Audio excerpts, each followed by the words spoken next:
पूरी धरती का 70% पानी है और 29% स्थल भाग है। उतने में हम इंसान बस्ती बस आकर अपनी जिंदगी गुजार रहे हैं। हमारा समंदर इतना विशाल है जिसके आगे हमारी कल्पना भी हार जाती है। इन विशाल समंदर के नीचे हजारों रहस्यमयी चीजें हैं जिनके बारे में जानना किसी के लिए भी नामुमकिन है। इन्हीं सब रहस्यों में से एक कहानी है टाइटैनिक की। इस जहाज के डूबने के 73 सालों तक किसी को ये पता नहीं चल पाया ये जहाज कहाँ डूबा था और किस अवस्था में मौजूद है। दोस्तों 15 अप्रैल 1912 में ये अनोखा जहाज डूबा था। इसके लगभग 73 साल बाद यानी 1985 में से ढूंढा गया, लेकिन इसे ढूंढने के 35 सालों बाद भी इस जहाज को समंदर की गहराइयों से अभी तक निकाला नहीं जा सका। आज की हमारी वीडियो में हम टाइटैनिक जहाज कैसे और क्यों डूबा था इसके बारे में बात नहीं करेंगे, बल्कि ये जहाज आज भी समंदरी गहराई में निकाला क्यों नहीं गया इस विषय पे बात करें। तो चलिए शुरू करते हैं। टाइटैनिक जहाज कैसे और क्यों डूबा था इसके बारे में हम सबको थोड़ा बहुत पता तो जरूर है, और इस जानकारी के पीछे सबसे बड़ा हाथ है टाइटैनिक नाम की इस आइकॉनिक मूवी का, जो सन 1957 को रिलीज हुई थी। दोस्तों 1912 को टाइटैनिक डूबने के बाद करीब 73 सालों तक वैज्ञानिकों ने इसे ढूंढने की जी तोड़ कोशिश की और कई सारे मिशन भी इसकी तलाश में किए गए, लेकिन किसी को भी इसकी सफलता नहीं मिली। और आखिरकार सन 1985 में एक archaeologist American navy officer Robert और बिल टाइटैनिक को ढूंढने के मिशन पर निकल पड़े और उन्होंने टाइटैनिक अभी कहाँ है और किस हालात में है इसके बारे में पता चला। उनके टाइटैनिक को ढूंढने के बाद इसके कई रास्तों से पर्दा उठा जिसने पूरी दुनिया को हैरान कर दिया। दोस्तों टाइटैनिक समंदर के 12,000 फीट गहराइयों में डूबा था। ऑफिशियल रिपोर्ट के मुताबिक दोस्तों ये जहाज डूबने से पहले सही सलामत था, लेकिन जैसे जैसे टाइटैनिक समंदरी गहराई में समाधि लेने लगा वैसे ही जहाज 2 हिस्सों में टूट गया था। लेकिन ऐसा क्यों हुआ? टाइटैनिक का द न्यू एविडेंस की रिपोर्ट में ये बताया गया कि टाइटैनिक आइसबर्ग से टकराने के बाद नहीं डूबा था, टाइटैनिक में आग लगने की वजह से डूबा था। खोजियों को जब इस जहाज का मलबा मिला तब उन्होंने ये पाया कि इसमें मौजूद बहुत सी ऐसी चीजें वैसी हैं। इस जहाज को बाहर निकालने की बहुत कोशिश की गई, लेकिन शायद सब लोग ये जान गए थे इसे वापस नहीं निकाल पाना नामुमकिन है। आज की एडवांस टेक्नोलॉजी की मदद से भी टाइटैनिक को निकाला नहीं जा सका और ये समंदरी गहराई में आज भी मौजूद है। दोस्तों आमतौर पर किसी भी जहाज को समंदर के नीचे से निकाला जाता है, टाइटैनिक उस तरीके से निकाल पाना मुमकिन नहीं था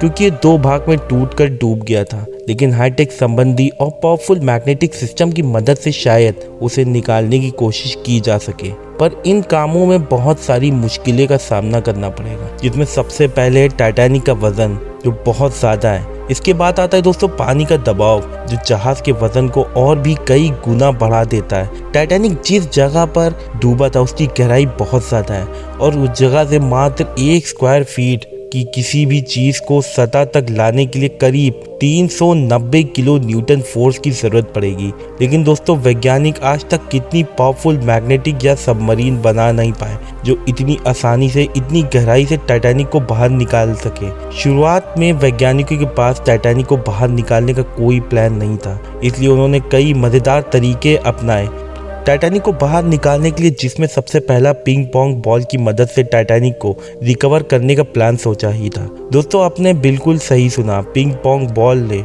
विज्ञानियों ने यह तरकीब लगाई कि वो डूबी टाइटैनिक जहाज में पिंग पोंग बॉल भर देंगे ताकि वे बॉल ऊपर की तरफ दबाव डाले और ऐसा करके सबमरीन या फिर बड़े मैग्नेट की मदद से यहाँ उसको बाहर निकालना मुमकिन हो। लेकिन दोस्तों वैज्ञानिकों के दिमाग में ये बात नहीं आई कि पिंग पोंग बॉल समंदरी गहराइयों तक जाते ही पानी के दबाव से फट जाएगी। तब वैज्ञानिकों ने बड़े बड़े बैलून की मदद से इसे काम को अंजाम देने की परिकल्पना की। उन्होंने ये सोचा कि अगर हजारों लाखों बैलून्स में हीलियम गैस भरकर इन बॉलों को उस जहाज से बांध दिया जाए तब ये बैलून ऊपर की तरफ दबाव डालेंगे और ऐसे करके टाइटैनिक को निकाला जा सकेगा। लेकिन तब वैज्ञानिकों ने ये नहीं सोचा कि इतने गहरे पानी में इन बैलून्स में हीलियम गैस कैसे भरी जाएंगी, और ये भी एक फ्लॉप आइडिया था। आखिरकार दोस्तों वैज्ञानिकों ने ये तरकीब लगाई कि बर्फ की डेंसिटी पानी की तुलना में कम होती है और जिससे पानी में तैरता है और उन्होंने ये सोचा कि टाइटैनिक जिस जगह पर मौजूद है, अगर किसी भी तरह उस जगह में पानी को बर्फ में तब्दील कर दिया जाए तो ऐसा करने से जहाज पानी के ऊपर तक आ जाएगा। इस तरकीब को बनाया यूएसए के एक इंजीनियर जॉन पियनन ने। उन्होंने अपने रिसर्च में ये बताया कि उसमें अधिक मात्रा में लिक्विड नाइट्रोजन की ज़रूरत पड़ेगी और ये आइडिया बहुत ही कमाल का था।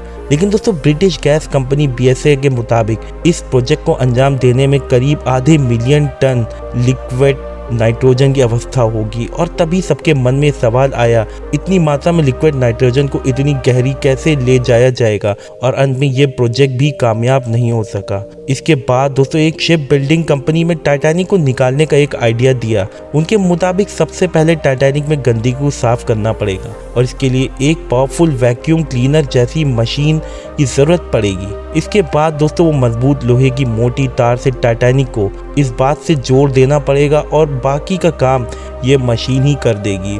एक ऐसे सम्मेलन का जुगाड़ करना पड़ेगा जिसका टैंक गैस से फुल हो। इतना ही नहीं दोस्तों, इस प्रोजेक्ट के लिए भारी मात्रा में बिजली की आवश्यकता होगी। साइंटिस्ट के मुताबिक इस प्रोजेक्ट को अंजाम देने के लिए 20 मिलियन किलोवाट बिजली की ज़रूरत होगी और इस बिजली की उत्पादन के लिए एक पावर प्लांट की ज़रूरत भी होगी। लेकिन समस्या ये थी कि समंदर की इस गहराई में पावर प्लांट कैसे बनाया जाए। वैज्ञानिकों ने फ्लोरिंग पावर प्लांट बनाने के बारे में भी सोचा। इतनी गहराई में इलेक्ट्रिक वायर टिक नहीं पाएंगे, पानी के अधिक दबाव से ये वायर फट जाएंगे। कैसे भी करके अगर इस प्रोजेक्ट को अंजाम दे भी दिया जाए तो फिर ये प्रोजेक्ट काफ़ी महंगी साबित होगी। तो इसलिए दोस्तों इस प्रोजेक्ट को तुरंत बंद कर दिया गया और बहुत ही बड़ी बड़ी कंपनियों ने इस प्रोजेक्ट को अंजाम देना चाहा, पर इसमें इतना खर्च है कि इसके बारे में नहीं सोचना ही बेहतर था, क्योंकि टाइटैनिक को बाहर निकालने में इतना खर्च है कि उस पैसे की रिकवरी करना नामुमकिन है। और इसी कारणवश इस प्रोजेक्ट को कोई भी अंजाम नहीं देना चाहता। दोस्तों अगर कोई कंपनी इसको निकाल के म्यूजियम में भी रख दे तो इसमें किए गए खर्च को दिखाकर करने में 100 साल से भी ज़्यादा का समय लग जाएगा। दोस्तों अगर आपको ये वीडियो पसंद है तो प्लीज़ ये चैनल ज़रूर सब्सक्राइब करें, लाइक शेयर कमेंट करना ना भूलें। आप लोग का शुक्रिया।